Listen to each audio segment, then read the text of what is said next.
안녕하세요. 잼팍입니다. 오늘은 인터페이스에 대해서 알아보도록 하겠습니다. 우선 그래스하퍼 인터페이스부터 알아보기 전에 라이노 인터페이스의 조합법부터 알아볼 건데요. 라이노는 이렇게 4가지 뷰포트로 구성되어 있고요. 각각의 뷰포트는 탑, 퍼스펙티브, 프론트, 라이트 뷰가 있습니다. 여기서 각 뷰포트에서 여기 보면 타이틀이라고 있는 이런 네모난 칸이 있는데 이 타이틀 칸을 마우스 왼쪽 버튼으로 더블 클릭하시게 되면 그 뷰포트가 확대되고 다시 더블 클릭하게 되면 원래의 4개의 뷰포트로 들어오게 됩니다. 그리고 가령 탑뷰에서 카메라를 이동하고 싶을 때는 마우스 우클릭한 다음에 드래그 하시면 이렇게 카메라를 이동할 수 있고요. 퍼스펙티브 뷰에서는 마우스 우클릭으로 이렇게 드래그 하시면 카메라가 회전하는 걸 볼 수 있습니다. 퍼스펙티브 뷰에서 카메라를 이동하고 싶을 때는 Shift 키를 누르고 마우스 우클릭으로 드래그 하시면 이렇게 카메라가 이동하는 것을 볼 수 있습니다.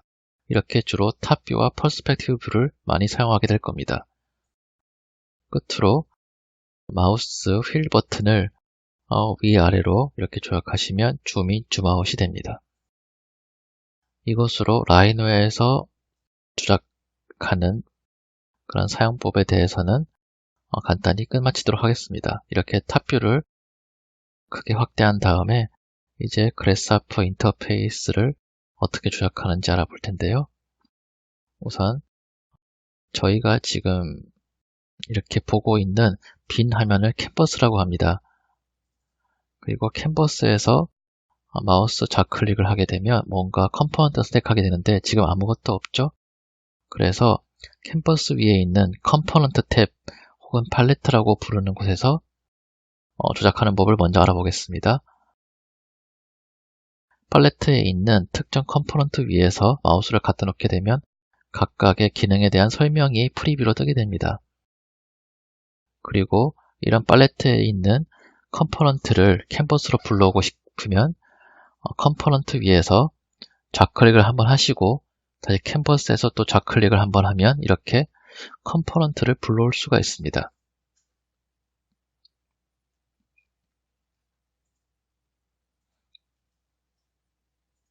이렇게 여러 개의 컴포넌트를 캔버스로 불러와 봤습니다. 이제 캔버스에서 이런 컴포넌트를 선택할 때는 마우스 좌클릭으로 이렇게 컴포넌트를 선택할 수가 있고요.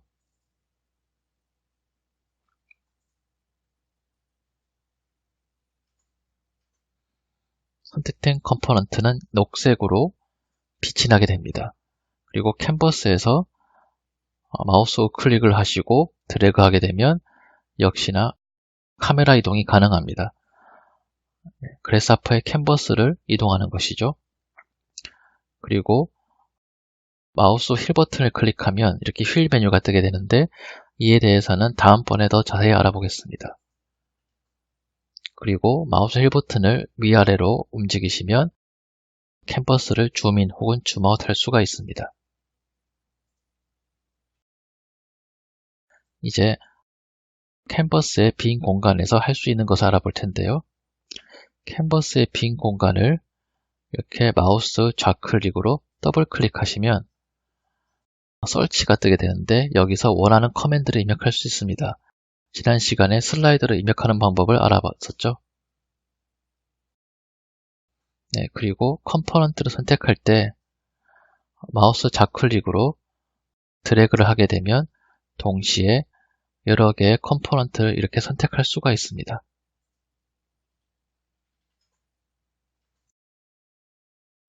그리고 캔버스의 빈 공간에서 우클릭을 하게 되면 역시 메뉴가 뜨는데 이 구성 요소는 휠 메뉴와 같습니다.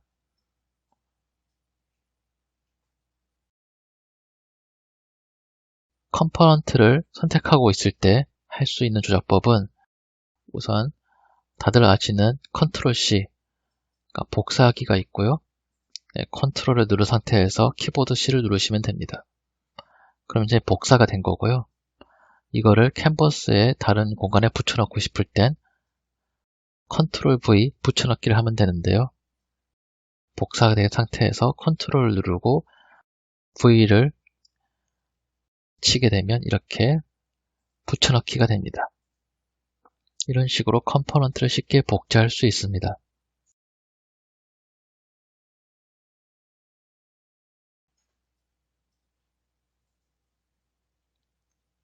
그리고 불러왔던 컴포넌트들을 지우고 싶을 때는 역시 키보드에 있는 딜리트 키로 쉽게 삭제할 수가 있습니다. 이렇게 역시 드래그해서 여러 개 선택한 다음에 삭제할 수도 있고 하나하나씩 선택해서 삭제할 수도 있습니다.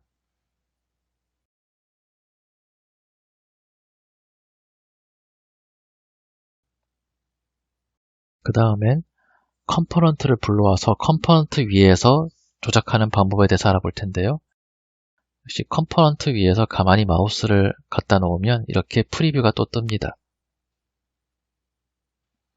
어떤 컴포넌트들은 그 위에서 마우스 좌클릭으로 더블클릭을 하게 되면 편집을 할 수가 있습니다. 특히 파람지의 인풋 메뉴에 들어있는 이런 컴포넌트들은 흔히 컴포넌트를 건전지라고 부르기도 하는데 그 건전지와 다른 형태임을 볼 수가 있고요. 이렇게 특히나 인풋에 있는 이런 컴포넌트들은 더블 클릭하게 되면 안에 있는 내용물을 바꾼다거나 숫자를 바꾼다거나 여러 가지 요소를 편집할 수가 있습니다.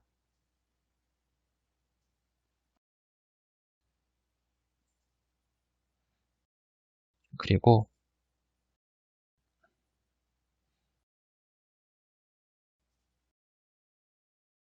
컴포넌트들을 불러온 다음에 이거를 복제하는 방법이 또 하나 있는데요.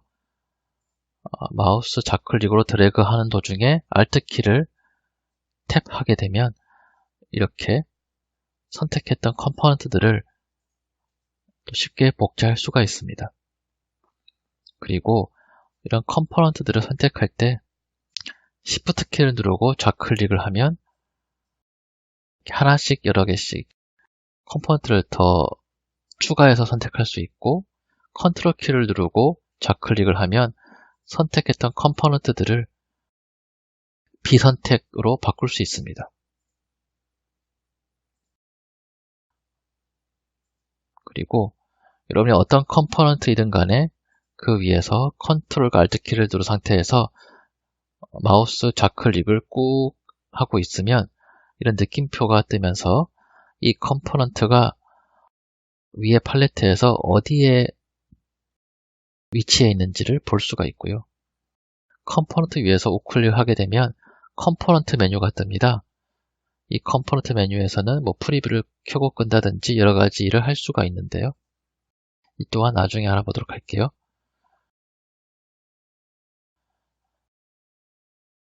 이제 인풋과 아웃풋의 조작법을 이제 알아볼 텐데 그 전에 간단하게 컴포넌트의 상태에 대해서 알아보겠습니다. 제가 지금 라인 컴포넌트를 불러왔습니다. 주황색으로 떠 있죠. 여기 지금 이게 말풍선 같은 거 클릭해 보시면 이렇게 현재 인풋 A와 B가 비어 있다는 것을 확인할 수가 있어요. 그래서 각각 인풋에서 혹은 아웃풋에서 마우스를 홀드하고 있으면 정값이 비어 있다. 그래서 그 결과값이 아웃풋 값도 비어 있다는 것을 방금 봤고요. 한번 서클을 불러와 볼게요. 서클 같은 경우는 흰색이죠. 흰색인 이유는 이미 디폴트 값으로 어떤 인풋 값이 들어가 있기 때문에 그 결과가 출력되고 있기 때문입니다. 그래서 현재는 지금 반지름 1인 원이 자동으로 출력되게끔 설정이 되어 있습니다.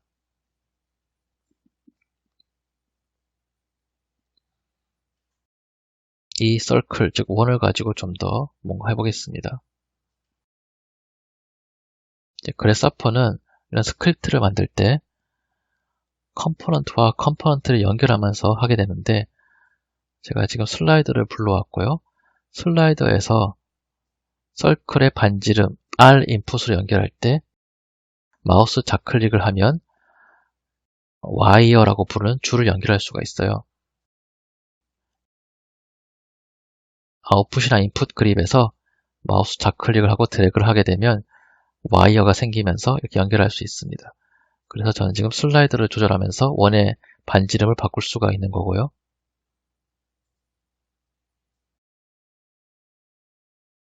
원을 만들었으면 이렇게 랭스 컴포넌트를 불러와서 현재 만들어진 원의 둘레 길이를 랭스 컴포넌트로 잴 수도 있겠죠. 지금 보시면 아까 불러왔던 라인 컴포넌트는 그 결과값이 비어있기 때문에 와이어를 연결해도 주황색 와이어가 뜨면서 빈값이라고 뜨는 것이고, 서클을 랭스에 연결하면 이미 들어와 있는 인풋 값이 있기 때문에 그 출력물이 랭스로 연결되면서 랭스 값 또한 다시 흰색으로, 랭스 컴포넌트도 흰색으로 바뀝니다. 이렇게 랭스의 출력물을 패널을 연결해서 좀 더 보기 쉽게 글자로 확인할 수가 있습니다. 지금 보시면 슬라이드를 움직이면서 원의 반지름도 바뀌었고, 그에 따라서 시시각각 바뀌는 원의 둘레 길이도 확인할 수 있습니다. 여러분이 만약에 어떤 인풋 값에 2개 이상의 값을 연결하고 싶다. 그러면 일반적으로 이렇게 와이어를 연결하게 되면 아까 연결했던 와이어가 자동으로 탈락이 되는데요. 2개 이상의 인풋을 넣고 싶을 땐 Shift 키를 누른 상태로 연결하시면 이렇게 플러스가 뜹니다. 즉, 마우스 좌클릭으로 드래그를 하는 도중에 Shift 키를 꾹 누르면 플러스 기호가 뜨면서 동시에 2개 이상의 값을 연결할 수가 있습니다. 그에 따라서 지금 서로 다른 반지름의 원이 화면에 표시되는 것을 알 수 있네요.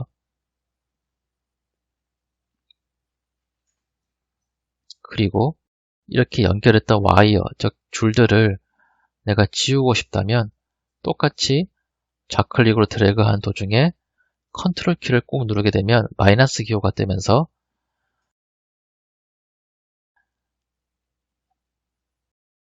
제가 연결했던 와이어들을 지울 수 있습니다.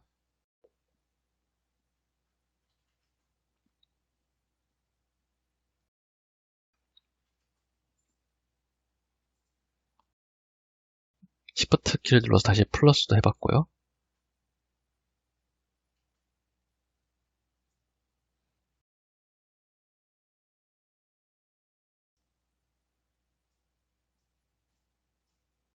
그리고 상급자용 팁인데, 여러분이 이렇게 와이어를 연결해 놨던 것을 쉽게 다른 컴포넌트로 이제 이사를 시킬 수가 있는데요. 우선 제가 서클을 하나 더 불러오겠습니다. 그 전에 보여드릴 게 있는데, 제가 방금 원의 반지름 값을 그 출력물인 원의 길이를 다시 원의 반지름으로 넣었더니 지금 빨간색이 됐죠. 네, 이렇게 보시면 알겠지만 그래스하퍼에서는 어떤 이제 명령문을 작성할 때 순환하는 명령문을 작성할 수가 없습니다. 이런 식으로 내가 순환하는 어떤 명령문을 작성하게 되면 빨간색이 뜨면서 그 명령을 실행할 수 없다고 이제 실행 불능인 상태인 빨간색을 확인할 수가 있어요. 다시 이번에 좀 더 2개 컴포넌트 불러놓고 여러 가지 실험을 해보겠습니다. 제가 서클을 하나 더 불러놓고 위에 만들어놨던 서클에서 인풋값 2개를 밑으로 한번 이사시켜 보겠습니다. 마우스 좌클릭으로 드래그를 하실 때 Shift랑 컨트롤 키를 꾹 누른 상태에서 마우스 좌클릭으로 이렇게 드래그를 하게 되면 지금 위에 서클에서 입력했던 2개의 슬라이드를 동시에 같이 움직여서 이렇게 내가 원하는 지점의 인풋 값에 이사를 시킬 수가 있습니다. 컨트롤 키, 시프트 키를 동시에 누른 상태에서 드래그를 해야 됩니다. 그리고 여러분이 이렇게 와이어를 연결할 때